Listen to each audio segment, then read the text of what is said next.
Assalamu alaikum students. Welcome in the second video of Enhanced ERD.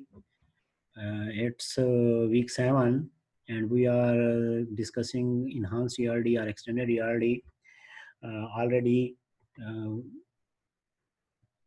we have discussed what is ERD. ERD actually is the model that has resulted from extending the original ER model with new modeling constructs.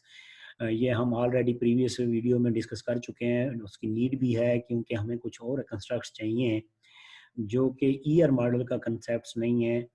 Original जो ER model है उसमें कोई enhance concept हमें required हैं। वो concept जब इसमें incorporate करेंगे तो जो रिजल्टेंट हमारे पास मॉडल होगा या डायग्राम होगी that will called enhance ERD.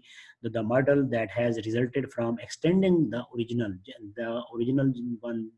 जो भी कंस्ट्रक्ट्स हैं उसमें जो न्यू कंस्ट्रक्ट्स इनकॉर्पोरेट करेंगे that's result is called enhance ERD. Already we have discussed why enhance ERD, इसकी रिक्वायरमेंट क्या है, इसकी रिक्वायर्ड क्यों है, ये नीड क्यों है इसकी, ये हम ऑलरेडी डिस्कस कर चुके हैं। In this video clip we will discuss two concept, super type and sub type. What are these concepts और इसको नोटेट कैसे करते हैं ईआर मॉडल में। एक्चुअली हमें पता है कि ईआर मॉडल जब भी हमने बात की थी ये नोटेशनल मॉडल है, तो हम नोटेशन भी इसकी देखेंगे कि सुपर टाइप और सब टाइप होते क्या हैं और इनको वो कैसे किया जाता है। लेट्स, अगर आपको याद हो लास्ट हमने जो रिक्वायरमेंट या नीड देखी थी उसमें हमने इसको इम्प्लाई को मॉडल किया था कि इम्प्लाई हमारे पास होता है, उसके ये एट्रीब्यूट्स होते हैं। तो इसको हम अगर करना चाहते हैं तो मॉडल करना चाहते हैं कि हमारे पास वो जो लिमिटेशंस है वो और कम हों, तो होना क्या चाहिए, हमें क्या करना चाहिए, एक एंटिटी क्रिएट करनी चाहिए जिसे हम on the base of common attributes. अगर आपको याद हो तो हमने क्या कहा था कि इम्प्लाई ऐसे एक परमानेंट इम्प्लाई है जिसकी सैलरी होती है, विजिटिंग एम्प्लॉय है जिसके आर्ली रेट होते हैं, कंसल्टेंट होते हैं जिनके विजिट रेट होता है। लेकिन ये रिमेनिंग एट्रीब्यूट्स सब के क्या होते हैं, वो कॉमन होते हैं। तो जो कॉमन एट्रीब्यूट्स हैं उन कॉमन एट्रीब्यूट्स की बेस पे एक एंटिटी बना दें। तो उस कॉमन एट्रीब्यूट की बेस पे जो एंटिटी बनती है उसको हम कहते हैं जेनेरिक एंटिटी या सुपर एंटिटी। और फिर क्या करें, जो डिस्टिंग्विश्ड एट्रीब्यूट हैं, डिस्टिंक्ट एट्रीब्यूट हैं, मींस ऐसे एट्रीब्यूट जो एक सब ग्रुप में है दूसरे सब ग्रुप में नहीं है, दूसरे सब ग्रुप में है तीसरे सब ग्रुप में नहीं है, उन डिस्टिंग्विश्ड की बेस पे हम क्या करें, सब टाइप बनाएं। जैसे हमारे पास एक सब ग्रुप क्या बनता है, परमानेंट एम्प्लॉय। अब परमानेंट एम्प्लॉय में इम्प्लॉय सैलरी होती है लेकिन ये बाकी सब ग्रुप्स में नहीं होगी। सिमिलरली जो कंसल्टेंट है उसमें विजिट रेट होता है, बाकियों में नहीं होता। सिमिलरली आपके पास विजिटिंग एम्प्लॉय होता है, उसमें आर्ली रेट होगा, बाकियों में नहीं होगा। ये एट्रीब्यूट कौन से कहलाते हैं, डिस्टिंक्ट एट्रीब्यूट। ऐसे attribute which are not present in other sub groups. तो इन्हें हम स्पेसिफिक एंटिटी भी कहते हैं, सब टाइप भी कहते हैं, सुपर टाइप, सब टाइप। इसमें क्या है, permanent employ with a salary, visiting employ with hourly rate, consultant with visit rate. तो इनकी बेस पे हम वो करते हैं। तो करते क्या है, एम्प्लॉय कॉमन की बेस पे एक अलहदा कंसेप्ट बना लेते हैं, एक अलहदा एंटिटी बना लेते हैं, डिस्टिंग्विश या डिस्टिंक्ट एट्रीब्यूट की बेस पे अलहदा सब ग्रुप बना लेते हैं। जस्ट लाइक दिस वन, क्या किया, कॉमन एट्रीब्यूट्स जो सब में थे, परमानेंट में भी थे, क्या कहते हैं आपके विजिटिंग एम्प्लॉय में भी थे, कंसल्टेंट्स में भी थे। कॉमन एट्रीब्यूट की बेस पे हमने एक कंसेप्ट बनाया जिसे हम एम्प्लॉय कह रहे हैं। उसके बाद एक सब ग्रुप बनाया डिस्टिंक्टिव जिसका विजिटिंग रेट था, उसको हमने कंसल्टेंट कह रहे हैं। अब ये एट्रीब्यूट किसी और सब ग्रुप में नहीं है, एक सब ग्रुप बना दिया, फिर एक और सब ग्रुप बना दिया विजिटिंग एम्प्लॉय का, उसका एक डिस्टिंक्ट एट्रीब्यूट था, फिर एक और बना दिया परमानेंट एम्प्लॉय का, उसका एक अलग सब ग्रुप था। अब इसमें देखें तो कॉमन एट्रीब्यूट पे एक हमारे पास ग्रुप बना, उसको हम कहते हैं सुपर टाइप। उसको हम क्या कहते हैं, सुपर टाइप।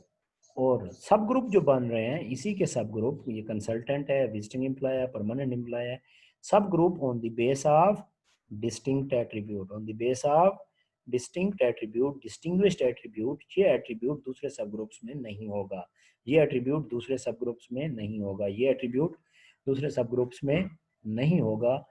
तो ऐसी सिचुएशन में हम क्या बनाते हैं, सब ग्रुप बनाते हैं।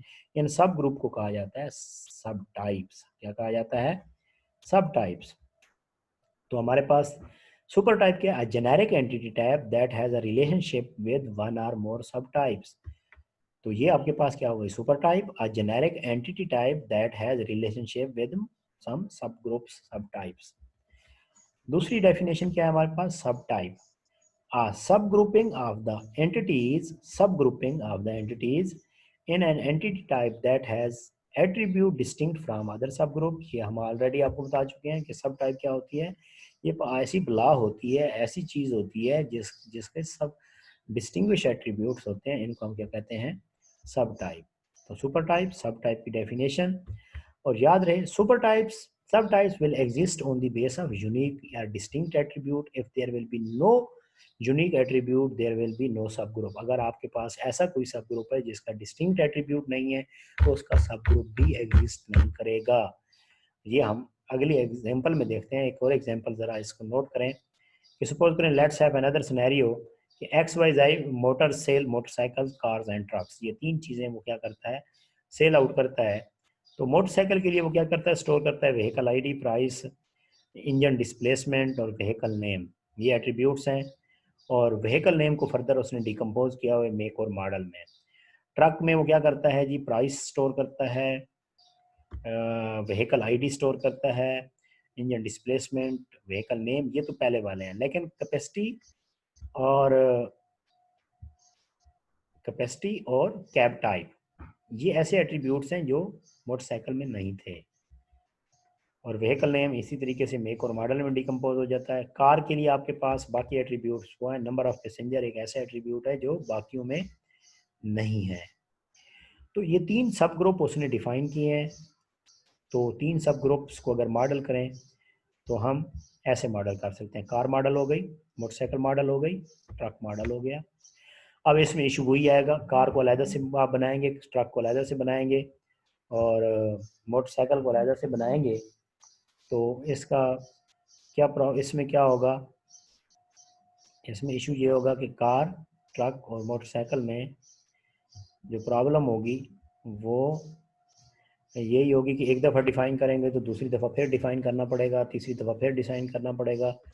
तो इससे अच्छा है कि अब देखें ये आपके पास सब ग्रुप्स हैं, इन सब ग्रुप्स में कुछ कॉमन आ रहा है। इन कॉमन एट्रीब्यूट्स की बेस पे आप क्या करें, एक सुपर टाइप बना दें।